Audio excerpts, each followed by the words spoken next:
Now let's look at tomorrow's planned national shutdown. The two largest trade union federations, COSATU and SAFTU, have called on all non-essential workers to strike for the day tomorrow. Protest action and marches are planned in most provinces, with a march to the Union Building planned in Gauteng and a march to the city of Cape Town, the Department of Mineral Resources and the Provincial Government and Parliament in the Cape.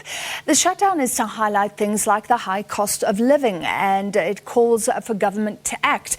But some are warning that a national shutdown in a fragile economy like ours will hurt workers the most and could be disastrous. To discuss, we're joined by political analyst and former unionist, Dr. Ebrahim Harvey. Dr. Harvey, thank you for being with us. As always, is it a good idea to try and get a message across about the economy by attempting to shut down the economy? Yeah, well, some basic research will tell you how very bad the situation is for both organized workers and unorganized. The organized workers are a bit better off because they can enter into wage negotiation. Can you imagine how bad things are? This is the worst social crisis ever in post-apartheid, in fact, ever in the history of South Africa. So, SAFTU and COSATU didn't very lightly take this decision, You have to look at the impact of the strike tomorrow, what you talk about, losses to the economy, with what the state is of the working class. I mean, just look at what's happening, man. Poverty, unemployment levels, inequalities have never been as bad as they are. And, COSATU has been little more than electoral cannon fodder for the ANC from 1994. In fact, that's why Ebrahim Harvey and NUMSA were expelled. They took a stand. They Yeah. were tired of cannon fodder, and they got kicked out. And so, as early as before 6 a.m. this morning, I was on SAFM, your SAFM show, arguing the same thing. Really, there's much more to be gained. Hopefully, the ANC government wakes up to the action that is taken tomorrow. But if you seek a justification for the strike, you just need to look at the horrifying statistics, man. I mean, children are going to bed hungry. It's not just in rural areas. Malnutrition, hunger, poverty.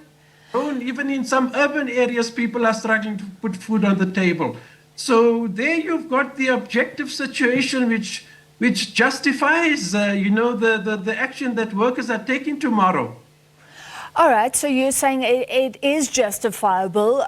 What Absolutely. sort of appetite do you think there is for a strike among workers? We'll see the turnout, but Santaco has said it won't be involved, so the taxis should be running. What sort of turnout do you think there could be? Now, I think from the indications, I think there'd be a considerable, a good turnout. I think that will even belie the fact that, there are problems with SAFTU. You can see the implosion that happened in NUMSA not long ago, and still there's lingering tensions around that. But this thing has been planned for a while, and I'm hoping that there's, a fairly successful, strike action tomorrow. And the objective of it really is not just, workers don't go on strike for the sake of, doing it, but hopefully to secure government intervention and attention to, for one, I think a basic income grant, and a substantial increase in the stress relief grant has to be considered. People are really struggling to put food on the table, man. Yeah. Children suffering, of hunger, poverty. So there you've got it. And the government knows what the situation is. I think these unions are justified in taking the action. Let's hope that it has an effect and impact on government waking up to what is the worst socio-economic crisis ever in the history of South Africa. This is what tomorrow's strike action is. It's a socio-economic strike, calling attention to these terrible conditions that workers are living with. But Doctor, there are so many issues like the cost of living, wages that aren't keeping up, the attempts to privatize state-owned enterprises, putting forward subsidies for taxis, so transport ideas, and then this overarching end to neoliberal economic strategies. Tell me what you think, but it seems to me like over time these protests really have become bigger and bigger and include so many issues, and maybe that makes it more relevant to many more people. But is it targeted enough? I mean, you talk about fuel. Government has already stepped in when it comes to fuel. Is there something that we can gauge and see, is government responding or not over time? It seems to me like several big issues are put forward, but not something that can be tracked, tangible demands. No, well, I think, if you look at basic foodstuffs, I mean, the petrol thing is another matter. Not all the working class have cars and use cars, and, therefore the petrol price becomes a big thing. But I think most important of all is how food prices have soared. I mean, the inflation, the inflation rate, I mean, look what has happened to it. And the increase in interest rates has also affected people, and not just working class, middle class people have also been affected. But you just said it yourself. There's your answer about why the justification for the strike.